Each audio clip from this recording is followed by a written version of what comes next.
Hello, நான் உங்கள் Melvin பிள்ளை. இன்றைக்கு உங்களோடு கூட சில காரியங்களை பேசும்படியாக நான் வாஞ்சிக்கிறேன். நான் ஒரு கதையை சொல்லி நான் கடந்து போக விரும்புகிறேன். ஒரு நாள் ஒரு பெண்மணி ஆகாயத்தில் பறக்கக்கூடிய பயிற்சி எடுத்து கொண்டிருக்கும் பொழுது விமானத்தில் ஏறக்குறைய 10,000 அடி உயரம் இருக்கக்கூடிய இடத்திலிருந்து அவள் குதித்து இந்த பேராஷூட்டை நாம் திறந்து விடலாம் என்று சொல்லி அவள் குதிக்கும் பொழுது அந்த பதட்டத்திலே அவளுக்கு அதை எப்படி திறக்க வேண்டும் என்று தெரியவில்லை. அப்பொழுது அவர் பக்கத்தில் அதே போல் பறந்து கொண்டிருந்த ஒரு மனிதனை பார்த்து கேட்டால், ஐயா, இந்த பேராஷூட்டில் எப்படி இதை செய்ய வேண்டும், இந்த கேஸை எப்படி எடுக்க வேண்டும் என்று உங்களுக்கு தெரியுமா என்று கேட்டபோது அந்த மனிதன், ஐயோ எனக்கு தெரியாதே என்று அவர் அப்படியாய் சொல்லிவிட்டாராம். அதற்கு அந்த பெண்மணி பயந்து போய்விட்டார்கள். அப்படிதான் ஒரு காரியத்தை நான் உங்களுக்கு சொல்லுகிறேன். சில நேரங்களிலே நாம் யாரிடத்திலே கேட்க வேண்டும் என்பதை நாம் கற்றுக்கொள்ள வேண்டும். சரியான மனிதனிடத்தில் கேட்கும் பொழுது தான் நம்முடைய கேள்விக்குரிய பதில் நமக்கு கிடைக்கிறது என்பதை நாம் புரிந்து கொள்ள வேண்டும். அப்போ அந்த பெண்மணி மிகவும் திகைத்து போய்விட்டார்கள். அதனால் நான் உங்களுக்கு சொல்லுகிறேன், எனக்கு அன்பார்ந்த நண்பர்களே, நீங்கள் சில நேரங்களிலே நீங்கள் உங்களுக்கு தேவையானதை யாரிடத்தில் கேட்க வேண்டுமோ நீங்கள் அவர்களிடத்தில் கேட்கும் போது தான் அந்த காரியங்கள் உங்களுக்கு நடக்கும். வேதத்திலே பார்க்கும் பொழுது அநேக ஞானவான்கள், அநேக பலவான்கள் இருக்கிறார்கள். அவர்கள் கர்த்தரிடத்தில் நடத்துவதற்கு இருக்க வேண்டும். ஆனால் வேதம் சொல்லுகிறது, நாம் கேட்கக்கூடிய ஞானம் நம்மை கர்த்தரிடத்தில் நடத்தக்கூடிய ஒரு ஞானமாக இருக்க வேண்டும். அப்பேற்பட்டவர்களிடத்தில் நாம் கேட்க பழக வேண்டும். நாம் அப்படி செய்யும் போது நாம் நம்முடைய வாழ்க்கையில நன்மைகளை காண்போம். நான் சவுத் ஆப்பிரிக்காவிலே அவர் என்னிடத்தில் சொன்ன ஒரு காரியம், வெஸ்டர்ன் கண்ட்ரியிலே அவர் அப்படியே வாழ்ந்து வந்தார். அங்கே ஒரு நல்ல காரியம் நடந்து கொண்டிருந்தது. அங்கே அமெரிக்காவிலே நான் வாழ்ந்து வந்த நாட்களிலே அந்த ஒரு பெண்மணி என்னிடத்தில் பேசினார். அவர் இப்படியாய் சொன்னார், ஐயா, நான் இந்த காரியங்களை செய்வதற்கு எனக்கு சரியான ஆலோசனை வேண்டும் என்று சொன்னால் நான் சொன்னேன், அப்பொழுது சரியான மனிதரிடத்தில் கேட்கும் பொழுது நமக்கு அந்த ஆலோசனைகளை கொடுப்பார்கள் என்று நான் சொன்னேன். ஒரு நாள் ஒரு பிரசித்தி பட்ட ஒரு பல்கலைக்கழகத்திலே ஒரு டிகிரி எடுக்கக்கூடிய ஒரு வாலிபன் ஒரு மனிதனிடத்தில் போய் சில ஆலோசனைகளை கேட்கும் பொழுது அவனுக்கு சரியான வழிகளை காண்பித்து, நீ சரியான விதத்திலே உன் பணத்தை கற்றி நீ படிக்கும் பொழுது நீ அப்பொழுது ஒரு நல்ல மனிதனாய் வெளியே வருவாய் என்கிற ஆலோசனைகளை அவன் கொடுக்கும் பொழுது அப்பொழுது அவன் அதை பெற்றுக்கொண்டு அவனான் கடந்து போனான். அதே போல தான் சில நேரங்களிலே நாம் நம்முடைய ஆலோசனைகளை சரியான மனிதர்களிடத்தில் போய் கேட்க வேண்டியது நமக்கு அவசியமாக இருக்கிறது. ஏனென்றால் தவறான மனுஷனிடத்திலே நாம் போய் கேட்கும் பொழுது அவர்கள் நம்மை தவறான வழியிலே நடத்த தவறான ஆலோசனைகளை கொடுத்து விடுவார்கள் என்பதை நாம் மறந்துவிடக்கூடாது. ஏனென்றால் நாம் சில நேரங்களிலே சரியான மனிதரிடத்தில் கேட்க தவறுவதினாலே நாம் சரியான வழிகளிலே போவதற்கு தவறு விடுவோம்.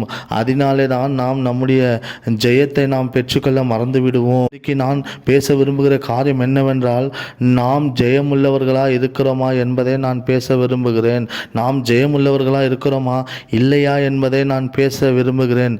நீங்கள் அதை புரிந்து கொள்ளும்படியே நான் உங்களுக்கு காண்பிக்கப்பட விரும்புகிறேன். தெரிந்த ஒரு சுவிசேஷகம் அறிவிக்கிற ஒரு ஸ்திரீ ஏறக்குறைய 20 வருஷமாய் அவர்கள் சுவிசேஷத்தை அறிவித்து கொண்டிருந்தார்கள். அவர்கள் என்னிடத்தில் பேசின போது அவர்கள் என்னிடத்தில் சொன்ன ஒரு வார்த்தை இப்படியா இருந்தது, மெல்வின், நான் இந்த சுவிசேஷ ஊழியத்தை இவ்வளவாய் செய்து வருகிறேன், ஆனாலும் என் வாழ்க்கையில் நான் இன்னும் ஜெயத்தை பார்க்க முடியவில்லை. நான் மனிதர்களை பார்ப்பதினால் என்னால் ஜெயத்தை பார்க்க முடியவில்லை என்று அவர்கள் என்னிடத்தில் சொன்ன வார்த்தை என் நினைவுக்கு வருகிறது. ஏனென்றால் நாம் கர்த்தருடைய பிள்ளைகளாக இருக்கிற நாம் கர்த்தரை நோக்கி பார்க்க வேண்டும். அநேக நேரங்களிலே நம்முடைய வாழ்க்கையில ஜெயத்தை நாம் பெற்றுக்கொள்வதற்கு தேவனை நோக்கி பார்க்கும் பொழுது தான் நம்முடைய வாழ்க்கையிலே ஜெயம் வருகிறது என்பதை நாம் மறந்துவிடக்கூடாது. ஆனால் நாம் அப்படி செய்ய தவறும் பொழுது நாம் சில நேரங்களிலே தோல்வியை பார்ப்பதற்கு நாம் நடந்து போய்விடுவோம். அதனாலே தான் நான் உங்களுக்கு இந்த நாட்களிலே நினைப்பூட்ட விரும்புகிறேன். அது என்னவென்றால், நாம் ஜெயமுள்ளவர்களாக இருக்கிறோமா என்பதை நாம் கவனித்து பார்க்க வேண்டும். அதற்காக தான் கர்த்தர் நம்மை அழைத்திருக்கிறார் என்பதை நாம் மறந்துவிடக்கூடாது. தாவீதுடைய வாழ்க்கையில் நாம் பார்க்கும் பொழுது தாவீது தேவனுக்கு பிரியமுள்ளவனாக இருந்தான். ஏனென்றால் அவனை கொண்டு கர்த்தர் செய்ய நினைத்ததை செய்வதற்கு அவனை கர்த்தர் ஆயத்தம் பண்ணி கொண்டிருந்தான். அவனுடைய வாழ்க்கையில் கர்த்தர் ஒழுக்கத்தை கற்றுக் கொடுத்தார். அவனுடைய வாழ்க்கையில் தேவன் அவனுக்கு வெற்றி கொடுக்க வேண்டும் என்று சொல்லி அந்த படைகளுக்குள்ளே அவனை சிறந்தவனாய் எடுத்து கொடுத்தார். அதை நாம் கற்றுக்கொள்ள வேண்டும். அவனை அவர் பலப்படுத்தினார். என்னை கேட்கிற சகோதரர்கள், சகோதரர்களே, தேவன் தாவீதை கொண்டு ஏன் நன்மையான காரியங்களை செய்தார்? அவனை அவர் ஜெயத்திற்கு நேராக நடத்த வேண்டும் என்று சொல்லி. ஏனென்றால் தாவீது தன்னுடைய ஆர்மி எவ்வளோ பெரியது என்று பார்க்க வேண்டும் என்று நினைத்திருந்தான். ஆனால் தேவனோ தாவீதுக்கு அநேக காரியங்களை கற்றுக் கொடுத்தார். ஆனால் தாவீது அந்த மனிதர்களை பார்க்காமல் தேவனை பார்க்க வேண்டும் என்று தான் தேவன் நினைத்திருந்தார். அப்பொழுது தான் அவனுக்கு வெற்றி வரும் என்பதை நாம் பார்க்க முடியும். எண்ணிக்கைகளை நாம் பார்க்கக்கூடாது. நாம் தேவனை நோக்கி பார்க்க வேண்டும். எத்தனை மனிதர்கள் இருக்கிறார்கள் என்று நாம் பார்க்கக்கூடாது. தேவனை நாம் பார்க்க வேண்டும். இதை நீங்கள் ஆழமாய் கவனித்து பார்க்க வேண்டும். இந்த சக்ஸஸுடைய காரியம் என்னவென்றால், நாம் தேவனை நோக்கி பார்க்க வேண்டும். நம்முடைய வாழ்க்கையில் ஜெயம் வேண்டுமானால் நாம் கர்த்தரை நோக்கி பார்க்க வேண்டும். எப்படி தேவன் நம்மை இருக்க வேண்டும் என்று விரும்புகிறார் என்பதை நாம் கவனித்து பார்க்க வேண்டும். அநேக நேரங்களிலே நம்முடைய வாழ்க்கையிலே நாம் ஜெயத்தை பெற்றுக்கொள்வதற்கு கர்த்தரை நோக்கி அவருடைய முகத்தை நோக்கி பார்க்க வேண்டும். நாம் சில நேரங்களில் நம்முடைய வாழ்க்கையிலே நாம் ஜெயத்தை பெற்றுக்கொள்ள நாம் எப்பொழுதும் தேவ சமூகத்தை நாடி ஓடி தேடுகிறவர்களாக இருக்க வேண்டும். தாவீது அப்படித்தான் இருந்தான். சில நேரங்களில் தேவன் என்ன செய்ய சொல்லுகிறாரோ அதை செய்ய நான் ஒப்பு கொடுக்க வேண்டும் என்பதை நாம் புரிந்து கொள்ள வேண்டும். இல்லையெனில் நம்முடைய வாழ்க்கையில் ஜெயத்தை நாம் பார்ப்பது நமக்கு அதிக கடினமான ஒரு காரியமாக இருக்கும்.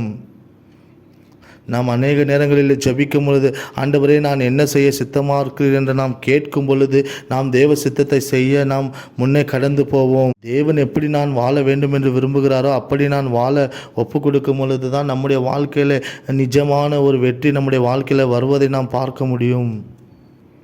ஏனென்றால் நான் என்ன செய்ய வேண்டும் என்பதை தேவன் தீர்மானிப்பார். தேவன் செய்ய நினைப்பதை என்னை கொண்டு அவர் செய்வார் என்பதை நாம் புரிந்து கொள்ள வேண்டும். ஏனென்றால் சில நேரங்களில் ஊழியத்திலே சில மனிதர்கள் எண்ணிக்கைகளை பார்த்து அவர்கள் முன்னே போவார்கள். அப்பொழுது ஜெயம் வருவது மிகவும் கடினமாக இருக்கும். நாம் அப்படி செய்யாமல் தேவனை நோக்கி பார்க்கும் பொழுது அவருடைய வார்த்தைக்கு செவி கொடுத்து அவர் என்ன செய்ய நினைக்கிறாரோ அது செய்ய நாம் நம்மை ஒப்பு கொடுக்கும் பொழுது தான் நம்முடைய வாழ்க்கையில் ஜெயம் வருகிறது. அதிக நேரங்களிலே ஊழியங்களிலே வாகனங்கள், பெரிய காரியங்கள் நமக்கு வேண்டும் என்று நாம் நினைப்பதுண்டு. ஆனால் அப்படி அல்ல. தேவன் எப்படி நாம் வாழ வேண்டும் விரும்புகிறாரோ அப்படி நாம் வாழும் பொழுது தான் இந்த பிரயாணங்களிலே நாம் ஜெயத்தை பெற்றுக்கொள்ள முடியும் என்பதை நாம் கற்றுக்கொள்ள வேண்டும். எனக்கு அன்பார்ந்த சகோதரர்களே, நான் இதை உங்களுக்கு காண்பிக்கும்படியாக விரும்புகிறேன். முக்கியமான ஒன்று, நாம் தேவனை பற்றி புரிந்து கொள்ளுதலில், தேவ புரிதலிலே நாம் நிற்க வேண்டும். ஏனென்றால் தேவன் மனுஷன் பார்க்கிறது போல, மனுஷர்கள் நம்மை கனப்படுத்துவது போல, மனுஷர்கள் நம்மை புறக்கணிப்பது போல அல்ல தேவன் நம்மை பார்ப்பது. தேவனுடைய பார்வையானது விலையேற பெற்றது. அந்த விலையேற பெற்ற பார்வை நம்மேல் இருக்கும் பொழுது நாம் அவருக்கு பிரியமானதை செய்கிற பிள்ளைகளாக இருப்போம் என்பதை நாம் நம்முடைய வாழ்க்கையில் மறந்து போகக்கூடாது. ஏனென்றால் சாமுவேல் தீர்க்கதரிசி ராஜாவை அபிஷேகம் பண்ணும்படியாய் அன்றைக்கு போன போது தாவீதுடைய சகோதரர்கள் எல்லாம் பார்த்து அவன் அழைத்த போது அவர்கள் எல்லாம் பலசாலிகளாக இருந்தார்கள். ஆனாலும் தாவீதை பார்த்து அவனை அழைத்து அவனை கர்த்தர் தேர்ந்தெடுத்திருக்கிறார் என்று பார்க்கும் பொழுது அவனை அபிஷேகம் பண்ணினார். அதற்கு நான் சொல்ல வருவது என்னவென்றால், கர்த்தருடைய பிள்ளைகளுடைய வாழ்க்கையிலே மனுஷன் பார்க்கிற விதமாய் அல்ல தேவன் பார்ப்பது. மனுஷனோ முகத்தை பார்க்கிறான், கர்த்தரோ உள்ளந்திரியங்களை ஆராய்ந்து அறிகிற தேவனாக இருக்கிறார் என்பதை நாம் மறந்துவிடக்கூடாது. தேவன் நம்முடைய உள்ளத்தை பார்த்து நம்மை பார்க்கிற தேவன் என்பதை நாம் ஒரு நாளும் மறந்துவிடக்கூடாது. எனக்கு அன்பான சகோதரர்களே, தேவன் நம்முடைய எண்ணிக்கைகளை பார்க்கிற தேவன் அல்ல. நாம் அதை புரிந்து கொள்ள வேண்டும். ஊழியத்திலே மனிதர்களை, கூட்டங்களை பார்க்கிற தேவன் அல்ல. தேவன் அதை அல்ல, ஏதோ ஒன்றை நம் இடத்திலே பார்க்கிறார் என்பதை நாம் புரிந்து கொள்ள வேண்டும்.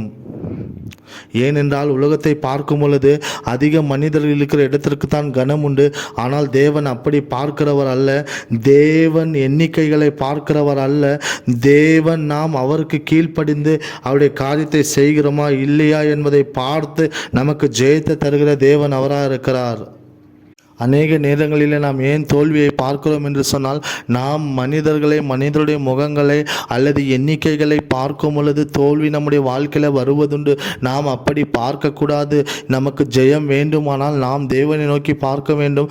தேவன் என்ன செய்ய சொல்ல சித்தமாக இருக்கிறாரோ அதை சொல்லி செய்து முடிக்க நாம் நம்மை பிரயாசப்பட வேண்டும். என்றால் மனுஷனோ முகத்தை பார்க்கிறான், கர்த்தரோ உள்ளந்திரியங்களை ஆராய்ந்து அறிகிறார். சில நேரங்களிலே கூட்டங்களை கண்டு நாம் ஜெயம் வரும் என்று நினைக்கிறோம். ஆனால் தேவனோ கூட்டங்களை கண்டு ஜெயத்தை கொடுக்கிறவர் அல்ல. அவரை தேடுகிறவனை கண்டு அவர் ஜெயத்தை கொடுக்கிறவராக இருக்கிறார். எனக்கு அன்பார்ந்தவர்களே, யோபுடைய வாழ்க்கையில பார்க்கும் பொழுது ஒரு நாள் சாத்தான் யோபுடைய எல்லையில் வந்து நின்றபோது அவனை பார்த்து கொண்டிருக்கிற போது ஆண்டவர் இப்படியாக கேட்டார், சாத்தானே, என் தாசனாகிய யோபின் மேல் கண் வைத்தாயோ? அவன் நீதிமானும் சன்மார்க்கனும் கர்த்தருக்கு பயந்து நடக்கிறவனுமாக இருக்கிறானே, அவன் பொல்லாப்புக்கு விலகி நிற்கிறவனாக இருக்கிறானே, அவன் மேல் நீ கண் வைக்கிறாயா என்று சொன்னபோது நீங்கள் கவனித்து பார்க்க வேண்டும். அவன் நீதிமானாய், அவன் சன்மார்க்கனாய், பொல்லாப்புக்கு விலகி கர்த்தருக்கு பயந்து இருந்தான். இதுதான் ஒரு மனுஷனுடைய வாழ்க்கையில வெற்றிக்கு காரணம். இதை தான் கர்த்தர் எதிர்நோக்கி பார்த்திருக்கிறார் என்பதை நீங்கள் மறந்துவிடக்கூடாது. யோபுடைய வாழ்க்கையில அப்படித்தான் நடந்தது. யோபுக்கு எப்படி ஜெயம் வந்தது? தேவன் யோபை குறித்து சாட்சியை கொடுத்தார். யோபை குறித்து தேவனே சாட்சி கொடுத்தார் என்று வேதம் சொல்லுகிறது அல்லவோ? அப்படி தேவனுக்கு பிரியமானதை செய்யும் பொழுது நம்முடைய வாழ்க்கையில ஜெயம் நிச்சயமாய் வரும். அதில் ஒன்று முக்கியமானது, நீதி உள்ளவனாய் ஜீவிக்க வேண்டும். ஏனென்றால் தேவன் நீதி உள்ளவராக இருக்கிறபடினாலே நீதியாய் ஒரு மனுஷன் ஜீவிக்கும் பொழுது அவனுக்கு ஜெயத்தை தேவன் கொடுக்க வல்லவராக இருக்கிறார். ஏனென்றால் பெருக்கம் தேவனிடத்திலிருந்து வருகிறதா இருக்கிறது. நாம் பெருக வேண்டுமானால், நமக்கு ஜெயம் வேண்டுமானால் அது கர்த்தருடைய சமூகத்திலிருந்து வருகிறது. தேவன் எப்படி ஜெயத்தை பார்க்கிறார் என்றால், யோபை பார்த்தது போல அவனுக்குள்ள இருக்கிற அந்த குணாதிசயங்களை பார்த்து ஜெயத்தை கொடுக்கிறார். அப்படிதான் நாமும் ஜீவிக்க வேண்டும் என்று கர்த்தர் விரும்புகிறார். எனக்கு அன்பான சகோதரர்களே, இதை நான் உங்களுக்கு சொல்லுகிறேன். நீங்கள் தேவன் விரும்புகிற வண்ணமாய் ஜீவித்தால் கர்த்தர் நிச்சயமாக உங்களை ஆசீர்வதிப்பார். எனக்கு அன்பான சகோதரர்களே, ஜெயம் கர்த்தருடைய கரத்தில் இருக்கிறது. ஜெயம் கர்த்தருடைய கண்கள் இருக்கிறது. எனக்கு அன்பான சகோதரர்களே, நான் இதுதான் உங்களுக்கு சொல்ல வாஞ்சிக்கிறது. நீங்கள் ஜெயம் வேண்டுமானால், ஊழியத்தில் ஜெயம் வேண்டுமானால், குடும்பத்திலே, பிஸ்னஸிலே, உங்கள் தொழிலிலே நீங்கள் ஜெயம் பெற்றுக்கொள்ள வேண்டுமானால் நீங்கள் செய்ய வேண்டியது ஒன்றே ஒன்றுதான். நீங்கள் கர்த்தரை நோக்கி பார்க்க வேண்டும். மனுஷனுடைய முகத்தை பார்க்கக்கூடாது. கர்த்தர் விரும்புகிற வண்ணமாய் நாம் ஜீவிக்க பழக வேண்டும். அப்படி ஜீவிக்கும் பொழுது நம்முடைய வாழ்க்கையிலே அவர் ஜெயத்தை நிச்சயமாய் கொடுப்பார். தோல்வி நமக்கு உண்டாகாது.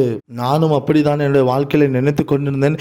என்னுடைய ஊழியத்தோடைய வெற்றி, ஜனங்கள் கூடி வருவது, அதிக எண்ணிக்கை உள்ள ஜனங்கள் இருப்பது தான் என்னுடைய ஊழியத்தோட வெற்றி என்று நான் நினைத்து கொண்டிருந்தேன். பிறகுதான் தேவன் எனக்கு கற்றுக் கொடுத்தார், அது அல்ல வெற்றி. தேவனை நோக்கி பார்ப்பதும், தேவன் நம்மோடு இருப்பதும், தேவனுடைய வார்த்தைக்கு கீழ்ப்படிவதும், தேவனுக்கு நாம் செவி சாய்ப்பதும் தான் நமக்கு வெற்றி. அவருடைய அபிஷேகம் நமக்குள்ளே இருக்கும் பொழுது தான் அந்த வெற்றி நமக்குள்ளே வருகிறது. அவர் நமக்குள்ளே இருக்கும் போது தான் அந்த கிரீடம், வெற்றி என்கிற கிரீடத்தை அவர் நமக்கு கொடுக்கிறார். அது மாத்திரமல்ல, ஊழியத்துடைய ஜெயம் என்னவென்று பார்த்தால் கர்த்தருடைய அபிஷேகம் தான் நமக்கு ஊழியத்துடைய ஜெயமாக இருக்கிறது. ஊழியத்தில் நாம் ஜெயம் பெற்றுக்கொள்வதற்கு நாம் செய்ய வேண்டியது ஒன்றே ஒன்று தான். கர்த்தருடைய அபிஷேகம் நமக்குள் இருந்தால் ஊழியத்தில் நாம் ஜெயத்தை பெற்றுக்கொண்டு ஜெயமாய் ஜீவிக்கலாம். நீங்கள் அதை புரிந்து கொள்வீர்கள் என்று சொன்னால் கர்த்தருடைய ஜெயம் உங்கள் வாழ்க்கையில் கடந்து வரும். அந்த அபிஷேகம் உங்களுக்கு தேவை. எனக்கு அன்பான சகோதரர்களை, நான் உங்களுக்கு சொல்ல விரும்புவது ஒரு காரியம். கர்த்தருடைய அபிஷேகம் உங்கள் மேலே இருந்து நீங்கள் தேவனுடைய வார்த்தைக்கு செவி கொடுத்து அவர் சொல்லுகிற விண்ணமாய் நீங்கள் ஜீவிப்பீர்களே ஆனால் உங்கள் வாழ்க்கையில் ஜெயம் வரும். அது மாத்திரமல்ல, நான் கர்த்தரை நோக்கி பார்த்தபோது என்னுடைய ஊழியங்களிலே அநேகர் மேலே கர்த்தருடைய அபிஷேகம் வருவதையும், அநேகர் மேலே கர்த்தருடைய கிரீடம் வைக்கப்பட்டுவதும் நான் பார்த்தேன். இது எப்படி நடந்தது என்று சொன்னால், நான் கர்த்தருடைய வார்த்தைக்கு கீழ்ப்படிந்து நீதி உள்ளவனாக ஜீவிக்க பிரயாசப்பட்ட போது, அவருடைய சித்தத்தை கேட்டு நிறைவேற்றி பிரயாசப்படும் பொழுது அதை நான் என்னுடைய ஊழியத்திலே பார்த்தேன். அதனாலே நான் ஒன்றை கற்றுக்கொண்டேன். கூட்டங்கள் அல்ல, ஜனங்கள் கூட்டம் கூட்டமாக வருவதில் இல்லை ஜெயம். தேவனை நோக்கி பார்ப்பதும் தேவனிடத்தில் இருப்பதும் தான் ஜெயம் என்பதை நான் உணர்ந்து கொண்டேன். உங்கள் மேலே அபிஷேகம் இருந்தால் அந்த அபிஷேகம் உங்கள் ஊழியத்தை ஜெயமாய் மாற்றும், உங்களுடைய தொழிலை ஜெயமாய் மாற்றும், உங்களுடைய குடும்பத்தை ஜெயமாய் மாற்றும். உங்கள் குடும்பத்தில் இருக்கிற எல்லா காரியங்களும், உங்களுடைய சில பிள்ளைகளுடைய எதிர்காலம் எல்லாவற்றையும் ஜெயமாய் மாற்றுவதற்கு அவருடைய அபிஷேகம் எல்லாவற்றையும் மாற்றும். அதற்கு நாம் செய்ய வேண்டியது, ஜெயத்தோடு வாழுவதற்கு இந்த அபிஷேகத்தை நாம், அந்த வல்லமையை கேட்டு தேவனிடத்தில் நாம் அதை பெற்றுக்கொண்டு நம்முடைய வாழ்க்கையில் நாம் அதை பெற்றுக்கொள்ள வேண்டும். தேவனுடைய அபிஷேகமும் தேவனுடைய வரங்களும் வித்தியாசமானது. தேவன் வரங்களை எல்லாருக்கும் இலவசமாய் கொடுக்கிறார். நாம் பிறந்த நாள் முதல் இன்றைக்கு வரைக்கும் நமக்கு அநேக பரிசை நாம் பெற்றிருக்கக்கூடும். ஆனால் அபிஷேகமானது அப்படி எல்லாருக்கும் கொடுக்கப்படுகிறது அல்ல. பிரதானமாக சில மனிதர்களுக்கு மாத்திரம் தேர்ந்தெடுத்து தேவன் கொடுக்கிறதா இருக்கிறது அந்த அபிஷேகத்தை நாம் புரிந்து கொள்ள வேண்டும். அந்த அபிஷேகம் இருக்கும்போது தேவன் சுதந்திரிக்க இருக்கிறதை நீங்கள் சுதந்திரித்துக் கொள்வீர்கள். அந்த அபிஷேகம் விசேஷமானது. ஏனென்றால் வரங்கள் எல்லாருக்கும் கொடுக்கப்படுகிற ஒரு காரியம். ஆனால் அபிஷேகம் விசேஷமான மனிதர்களுக்கு கொடுக்கப்படுகிறது.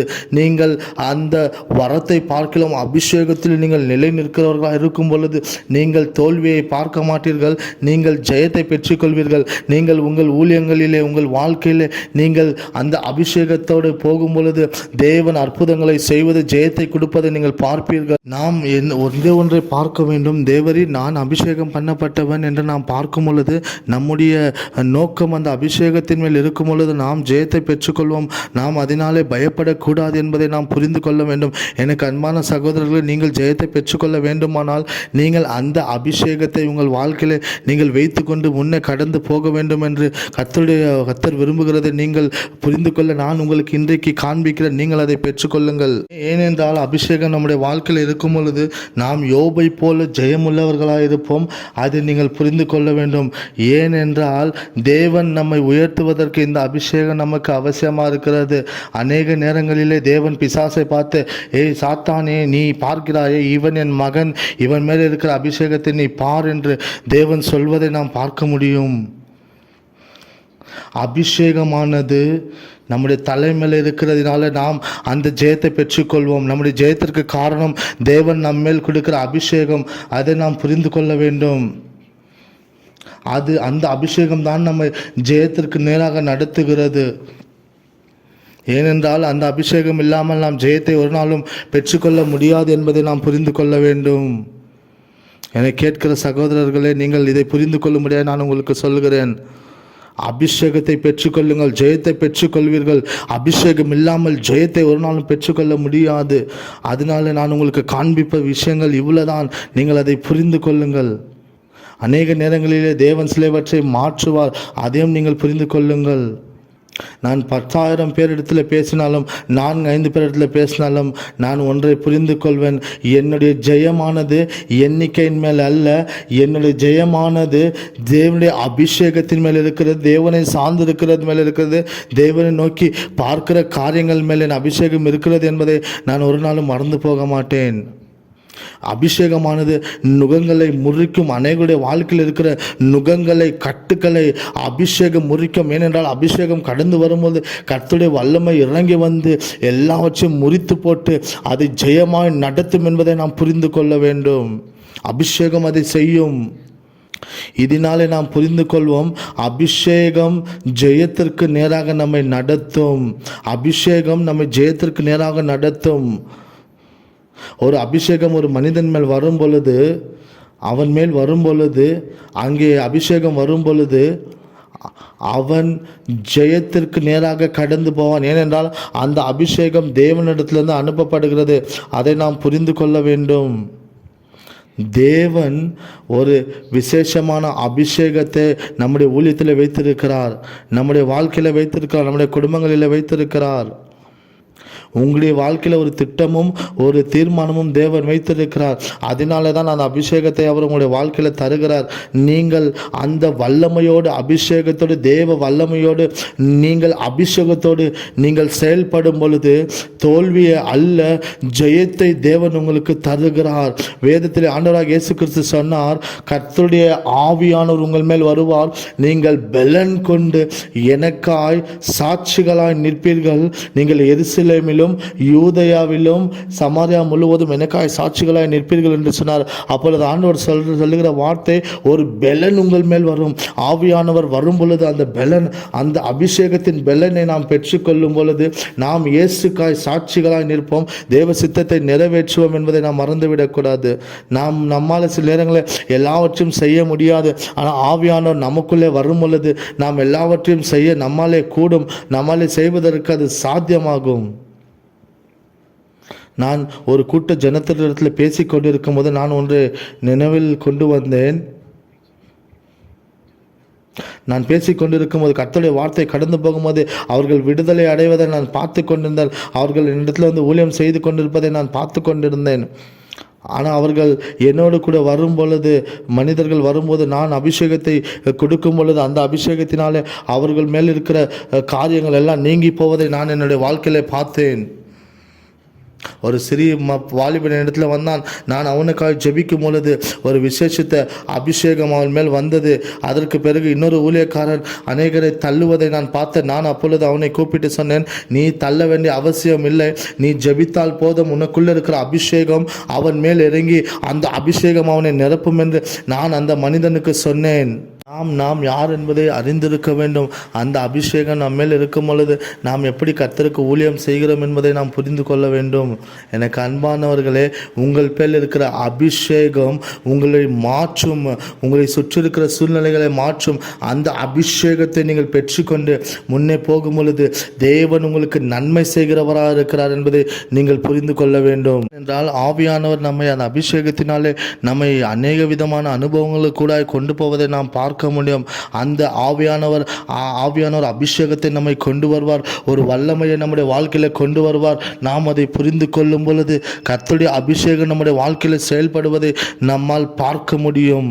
எனக்கு அன்பான சகோதரர்களே, கர்த்தருடைய ஆவியானவர் நமக்குள்ளே வரும்போது அவர் நமக்கு அநேக காரியங்களை கற்றுக் கொடுப்பார். சகல சத்தியத்துக்குள்ளே நம்ம நடத்துவார். அநேக காரியங்களின் சத்தியத்திற்குள்ளே அவர் நம்மை நடத்துகிறபடினாலே அந்த அபிஷேகம் நம்மேல் வரும் பொழுது, ஆவியானவர் நமக்குள்ளே வரும் பொழுது நாம் ஜெயத்தை பெற்றுக்கொள்வோம் என்பதை நாம் மறந்துவிடக்கூடாது. என்னை கேட்கிற அன்பான சகோதரர்களே, நீங்கள் ஆவியானவர் வருவதற்கு இடம் கொடுக்க வேண்டும். அந்த அபிஷேகம் வருவதற்கு இடம் கொடுக்க வேண்டும். அப்படி அபிஷேகம் வரும் பொழுது, அப்படி ஆவியானவர் வரும் பொழுது நீங்கள் உங்கள் வாழ்க்கையிலே ஜெயத்தை பார்க்க முடியும். நீங்கள் தோல்வியை பார்க்க முடியாது. அநேக நேரங்களிலே நாம் கர்த்தருடைய ஆவியானவருக்கு இடம் கொடுக்க வேண்டும். ஏனென்றால் இயேசு கிறிஸ்து இந்த பூமியில் வாழ்ந்த நாட்களிலே அவர் இப்படியாய் சொன்ன ஒரு வார்த்தை, நான் போன பின்பு உங்களுக்கு ஒரு தேற்றரவாளனை அனுப்புவேன், அவர் பரிசுத்த ஆவியானவர், அவர் உங்களை சகல சத்தியத்துக்குள்ளே வழிநடத்துவார், அவருடைய பலன் உங்கள் மேல் வந்து தங்கும், அவருடைய அபிஷேகம் உங்கள் மேல் வந்து தங்கும், நீங்கள் அப்பொழுது எனக்காய் சாட்சிகளாய் இருப்பீர்கள் என்று அவர் சொன்னதை நாம் வேதத்திலே பார்க்க முடியும். அதனால அந்த ஆவியானவருடைய அபிஷேகத்தை நாம் பெற்றுக்கொள்ள முடியும். அடுத்தபடியாய் ஆவியானவர் நம்மை அபிஷேகிக்கிறார். அவருடைய அபிஷேகம் நம்ம மேல் வருகிறது, அவருடைய பலன் நம்ம மேல் வருகிறது. எனக்கு அன்பான சகோதரர்களே, நான் இதை உங்களுக்கு சொல்ல விரும்புகிறேன். அந்த அபிஷேகத்தை நீங்கள் பெற்றுக்கொள்ள வேண்டும், அந்த வல்லமையை நீங்கள் பெற்றுக்கொள்ள வேண்டும். ஏனென்றால் ஆவியானவர் நம்முடைய வாழ்க்கையில் வரும்போது தான் நமக்கு ஜெயம் உண்டாகும். அதை நீங்கள் புரிந்து கொள்ள வேண்டும். அநேகர் இன்னைக்கு ஊழியங்களில் ஏன் ஜெயங்களை பார்ப்பதில்லை, குடும்ப வாழ்க்கையில் ஏன் ஜெயங்களை பார்ப்பதில்லை, தனிப்பட்ட வாழ்க்கையில் ஏன் ஜெயங்களை பார்ப்பதில்லை? ஏனென்றால் அவர்கள் ஆவியானவரை தங்கள் வாழ்க்கையில் வரவேற்பதில்லை. ஆனால் நான் உங்களுக்கு சொல்லுகிறேன், ஆவியானவரை நீங்கள் வரவேற்கும் போது நீங்கள் ஜெயத்தை பார்ப்பீர்கள், வெற்றியை பார்ப்பீர்கள். அடுத்தபடியாக இரண்டாவது என்னவென்றால், ஆவியானவர் வரும்பொழுது அவர் நம்மை பரிசுத்தப்படுத்துவார். அவர் நம்மை பரிசுத்தப்படுத்தி சகல சத்தியத்துக்குள்ளே நம்ம நடத்துவார். அவரை அடுத்த கட்டத்திற்கு தேவ ராஜ்யத்திற்குள்ளே நம்மை கொண்டு போவதற்கு நம்மை பரிசுத்தப்படுத்துவார். தேவனோடு நாம் உறவாடுவதற்கு அவர் நம்மை பரிசுத்தப்படுத்துவார் என்பதை நாம் புரிந்து கொள்ள வேண்டும். எனக்கு அன்பானவர்களே, நான் மெய்யாகவே சொல்லுகிறேன், ஆவியானவர் நம்மை சகல சத்தியத்தில் நடத்துவார், நம்மளை பரிசுத்தப்படுத்துவார். ஏனென்றால் பரிசுத்தம் இல்லாமல் ஒருவனும் தேவனை தரிசிக்க முடியாது என்று கர்த்தருடைய வார்த்தை சொல்லுகிறது. பரிசுத்தமானது நம்முடைய காரிய தேவனிடத்தில் கடந்து போவதற்கு ரொம்ப முக்கியமாக இருக்கிறது. ஏனென்றால் நாம் ஆராதிக்கிற தேவன் பரிசுத்தம் உள்ளவர், இயேசு கிறிஸ்து பரிசுத்தமானவர். அதனாலே அந்த ஆவியானவர் வரும் பொழுது நம்மளை பரிசுத்தப்படுத்துவார் என்பதை நாம் மறந்துவிடக்கூடாது. நம்முடைய இருதயங்களை நாம் ஆண்டவருக்கு கொடுக்கும் போது நம்மை அவர் பரிசுத்தப்படுத்துகிறார், நம்மை பலப்படுத்துகிறார், நம்மளை திடப்படுத்துகிறார். எனக்கு அன்பான சகோதரர்களே, நீங்கள் கர்த்தருடைய அழைப்புக்கு நீங்கள் செவி கொடுக்கும் பொழுது, அந்த அழைப்பின் சத்தத்தை நீங்கள் கேட்டு பரிசுத்தத்துக்கு உங்களை ஒப்புக் கொடுக்கும் போது தேவன் உங்களுக்கு நன்மையை செய்வார். உங்களுடைய வாழ்க்கையில அவர் நன்மையை செய்வார் என்பதை நீங்கள் புரிந்து கொள்ள வேண்டும். எனக்கு அன்பானவர்களே, இதை தேவன் உங்களுடைய வாழ்க்கையில செய்து முடிப்பார் என்பதை நீங்கள் விசுவாசிக்க வேண்டும். அது மாத்திரமல்ல, ஆவியானவர் வரும் பொழுது உங்களுடைய வாழ்க்கையில அவர் அன்பை கொடுப்பார். ஏனென்றால் அன்பு உங்களுடைய வாழ்க்கையில இருக்குமே ஆனால் உங்கள் வாழ்க்கையில ஜெயம் இருக்கும், உங்கள் வாழ்க்கையில சந்தோஷம் இருக்கும். ஏனென்றால் தேவன் அன்பா இருக்கிறாரே, தேவன் அன்பா இருக்கிறபடினால் அன்பினாலே அந்த அன்பு நமக்குள்ளே வரும் பொழுது கசப்பு நமக்கு வராது. அன்பு நம்மை சுதந்திரிக்கும் பொழுது, அன்பு நம்மை ஆட்கொண்டு நடத்தும் போது, அந்த தேவனுடைய அன்பு வரும் பொழுது நமக்கு ஜெயம் உண்டாகும். நான் இதை தான் உங்களுக்கு சொல்லுகிறேன். நீங்கள் ஜெயமாக இருக்க வேண்டுமா? நீங்கள் தேவனுக்குள்ள ஜெயமாக இருக்க வேண்டுமா? நீங்கள் தேவனுக்குள்ள அன்பாக இருக்க வேண்டும், தேவனை நேசிக்க வேண்டும், கர்த்தரை நேசிக்க வேண்டும். இது ஆவியானவர் நமக்கு கற்றுக் கொடுக்கிறார். ஏனென்றால் அன்பின் நிமித்தம் வருகிறது எல்லாமே தேவனிடத்திலிருந்து வருகிறது. தேவன் அன்பாக இருக்கிறாரே, அதை நாம் கற்றுக்கொள்ள வேண்டும். தேவன் அன்பாக இருக்கிறார், தேவன் பரிசுத்தமாக இருக்கிறார். தேவனுடைய அன்பு உங்களுக்குள்ளே இருக்கும் பொழுது தேவனுடைய பரிசுத்தமும் உங்களுக்குள் இருக்கும். இப்படி தான் நம்முடைய வாழ்க்கையில் நாம் ஜெயத்தை பெற்றுக்கொள்ள முடியும். இதனால தான் யோபு குற்றமற்றவன் என்று சொல்லப்பட்டது, அவன் நீதிமான் என்று சொல்லப்பட்டது. சாத்தானுக்கு கர்த்தர் சொன்னார், அவன் என் தாசன் என்று சொன்னார். இதுதான் உண்மையான ஒரு காரியம். இதுதான் பெரிய காரியமாக இருக்கிறது. தேவனுக்குள்ளே அன்போடு பரிசுத்தத்தோடு இருக்கிறது தான் ஒரு பெரிய காரியமாக இருக்கிறது. தேவனுக்குள்ளே தேவனுடைய அன்பு இதுவாக தான் இருக்கிறது. அன்பில் 4 விதமான அன்பு இருக்கிறது. ஒரு கணவன் மனைவிக்குள்ளே இருக்கிற ஒரு அன்பு, நண்பர்களுக்குள்ளே இருக்கிற ஒரு அன்பு, பெற்றோர்களுக்கும் பிள்ளைகளுக்கும் இருக்கிற ஒரு அன்பு, இப்படி அநேக அன்புகள் இருக்கிறது.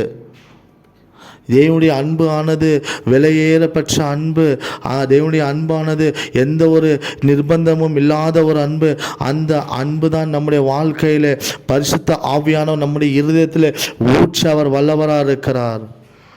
அன்பு, தேவனுடைய அன்பு அது அளவற்ற அன்பு என்று நாம் வேதத்திலே பார்க்க முடியும். அந்த அன்புக்கு ஈடு இல்லை, அந்த அன்புக்கு இணை இல்லை. தேவனுடைய அன்பை நாம் புரிந்து கொள்ள வேண்டும். தேவன் அன்பாக இருக்கிறார். அபிஷேகம் இருக்கும் பொழுது ஆவியானவர் நமக்குள்ளே வந்து அந்த அன்பை விதைத்து, அந்த அன்பின் நிமித்தம் பரிசுத்தத்தை விதைக்கும் பொழுது தான் நம்முடைய வாழ்க்கையில் நாம் ஜெயத்தை பெற்றுக்கொள்கிறோம். எவ்வளவாய் தேவனை ஒருவன் நேசிக்கிறானோ அவ்வளவாய் அவன் பரிசுத்தப்படுத்தப்படுவான். எவ்வளவாய் பரிசுத்தப்படுத்தப்படுகிறானோ அவ்வளவாய் அவன் ஜெயத்தை பெற்றுக்கொள்வான். இந்த அன்பு பலனுள்ள அன்பாக இருக்கிறது. என் நண்பர்களே, இந்த பூமியிலே உண்மையான அன்பு நீங்கள் எங்கேயும் பார்க்க முடியாது. ஆனால் ஆண்டவராக இயேசு கிறிஸ்துவின் இடத்துல உண்மையான அன்பு இருக்கிறது. நாம் பாவிகளாக இருந்த போது, நாம் பாவத்திற்கு உட்பட்டு இருந்த போது நம்மை நேசித்து நமக்காக இந்த பூமிக்கு வந்து நம்மை நேசித்த அந்த அன்பு ஆவியானவர் நம்முடைய உள்ளத்திலே கொடுக்கிறார். அந்த ஆவியானவர் நம்முடைய உள்ளத்திலே கொடுக்கக்கூடிய அன்பிற்கு அடையாளம் அவருடைய அபிஷேகம், அவருடைய வல்லமை நம்முடைய வாழ்க்கையில் கடந்து வரும்போது, அன்பும் பரிசுத்தமும் நம்மோடு சேர்ந்து இருக்கும் பொழுது, அப்பொழுது தான் நாம் தேவன் கொடுக்கக்கூடிய ஜெயத்திற்கு நேராக நம்முடைய வாழ்க்கையை நாம் தொடர்ந்து ஓட முடியும் என்பதை நீங்கள் புரிந்து கொள்ள வேண்டும். எனக்கு அன்பான சகோதரர்களே, நீங்கள் தேவனிடத்தில் ஜெயமுள்ளவர்களாக இருக்க வேண்டுமானால் அந்த தேவ அன்பு உங்களுக்குள் இருக்க வேண்டும், அந்த பரிசுத்தம் உங்களுக்குள் இருக்க வேண்டும். அப்பொழுது அந்த ஜெயத்தின் வல்லமையை நீங்கள் பார்க்க முடியும் என்பதை நான் உங்களுக்கு காண்பிக்கிறேன். எனக்கு அன்பான சகோதரர்களே, கர்த்தருடைய அன்பு நம்மை திடப்படுத்தும். நாம் அதை புரிந்து கொள்ள வேண்டும். எனக்கு அன்பான சகோதரர்களே, நீங்களுக்குள்ள தேவனுடைய அன்பு இருக்கும் பொழுது நீங்கள் அந்த அன்பின் நிமித்தம் அநேகருக்கு நீங்கள் உதவியாக இருப்பீர்கள். அநேகர் உங்களுடைய வருகையை எதிர்பார்த்திருப்பார்கள். ஏனென்றால் அன்பு நீடிய சாந்தமும் தயமும் உள்ளது. அன்புக்கு பொறாமை இல்லை, அன்பு தன்னை புகழாது என்று வேதம் சொல்லுகிறது. அந்த அன்பின் பரிசுத்தத்தின் தேவனுடைய கிருபைதான் யோபுடைய வாழ்க்கையில் இருந்தது. அதுதான் அதனாலே அவன் ஜெயத்தை பெற்றுக்கொண்டான். அப்படி நீங்கள் ஜெயமுள்ள வாழ்க்கை வாழுவதற்கு தேவனுடைய அன்பு உங்களுடைய வாழ்க்கையில் இருக்க வேண்டும். அதுதான் தேவன் எனக்கு என்னுடைய ஊழியத்தில் காண்பித்து கொடுத்தார். தேவனுடைய அன்பு விலையேறப்பட்டது. இயேசு கிறிஸ்துவின் அன்பு விலையேறப்பட்டது. இயேசு கிறிஸ்துவின் உபதேசத்தில் நீங்கள் பார்க்கும் பொழுது அவர் அன்பை தான் பிரசங்கம் பண்ணினார், அன்பை குறித்து தான் பேசினார். அவர் அன்பாய் ஜனங்களை நேசித்தார். அவரை விரோதித்த பகைத்த மனிதர்களை இயேசு நேசித்ததை நாம் வேதத்தில் பார்க்க முடியும். அப்படி அன்பாய் தேவனை நேசிக்கும் பொழுது, அந்த தேவனுடைய அன்பு நமக்குள்ளே வரும் பொழுது, நாம் தேவனுக்கேற்ற பிள்ளைகளாய் வெற்றி உள்ள வாழ்க்கை வாழுவதற்கு கர்த்தர் நமக்கு கிருபை தருகிறார். அதை நீங்கள் பெற்றுக்கொள்ள வேண்டும். இயேசு கிறிஸ்துவுடைய ஊழியத்திலே ஜெயத்தை பார்க்க என்ன காரணமாக இருந்தது? அவர் ஜனங்களை நேசித்தார், மனிதர்களை நேசித்தார். அங்கே இருந்த அநேக மனிதர்களை அவரை விரோதித்து பகைத்த எத்தனையோ மனிதர்களை இயேசு கிறிஸ்து நேசித்ததினாலே தான் அவரால் ஜெயமுள்ள வாழ்க்கையை ஊழியத்தை செய்ய முடிந்தது. நீங்களும் ஜெயமுள்ள வாழ்க்கையை வாழ நீங்கள் விரும்புவீர்களே ஆனால் நீங்கள் இயேசு கிறிஸ்துவை போல நீங்கள் நேசிக்க வேண்டும். அப்படி நேசிக்கும் பொழுது உங்களுக்குள்ளே, உங்கள் வாழ்க்கையில், உங்கள் குடும்பத்தில், உங்கள் தொழிலில், ஒரு ஜெயத்தை தேவன் கொடுப்பார் என்று நான் உங்களுக்கு காண்பிக்க விரும்புகிறேன். நீங்கள் ஆதி ஆகமத்திலிருந்து வெளிப்படுத்தல் வரைக்கும் பார்க்கும் பொழுது தேவன் எத்தனையோ மனிதர்களை நேசித்திருக்கிறாரு. அந்த அன்பு நம்முடைய வாழ்க்கையில் வரும் பொழுது நாம் ஜெயத்தை பெற்றுக்கொள்ள முடியும் என்று நான் உங்களுக்கு காண்பிக்கிறேன். எனக்கு அன்பான சகோதரர்களே, ஜெயத்தை பெற்றுக்கொள்ள வேண்டுமானால் அபிஷேகம் தான் நமக்கு ஜெயத்தை கொண்டு வரும். அந்த அபிஷேகம் இருந்தால் போதும், ஜெயம் நம்முடைய வாழ்க்கையில் வருவது உண்டு. அடுத்தபடியாக அன்பு, தேவனுடைய அன்பு நமக்குள்ளே இருக்கும் பொழுது அந்த வல்லமை இருதயத்திலிருந்து புறப்பட்டு போகும். அது நமக்கு ஜெயத்தை கொண்டு வரும். அபிஷேகமும் அன்பும் பரிசுத்தமும் மூன்றும் இருக்கும் பொழுது ஜெயத்தை தேவன் கொடுக்க வல்லவராக இருக்கிறார் என்பதை நாம் புரிந்து கொள்ள வேண்டும். உங்களுக்கு இந்த வார்த்தையை சொல்லி நான் உங்களுக்கு ஆசீர்வதிக்கிறேன். நீங்கள் அன்புள்ளவராக இருங்கள், அபிஷேகம் உள்ளவர்களாக இருங்கள். நீங்கள் உங்கள் இருதயத்திலே பரிசுத்தமாய் அன்போடு இருக்கும் பொழுது ஜெயத்தை தேவன் உங்களுக்கு கொடுப்பார் என்று சொல்லி நான் இந்த வார்த்தைகளை கொண்டு எனக்கு அன்பான சகோதரர்கள் இதை கேட்கிற உங்களை நான் ஆசீர்வதிக்கிறேன். கர்த்தருடைய நாமம் மகிமைக்காய் நீங்கள் இதை செய்யுங்கள். உங்களுடைய வாழ்க்கையில தோல்வி வராது, உங்கள் வாழ்க்கையில ஜெயம் வரும் என்று சொல்லி நான் உங்களை வாழ்த்துகிறேன். கர்த்தர் உங்களை ஆசீர்வதிப்பார். நாம் மீண்டும் சந்திக்கலாம். ஆமேன்.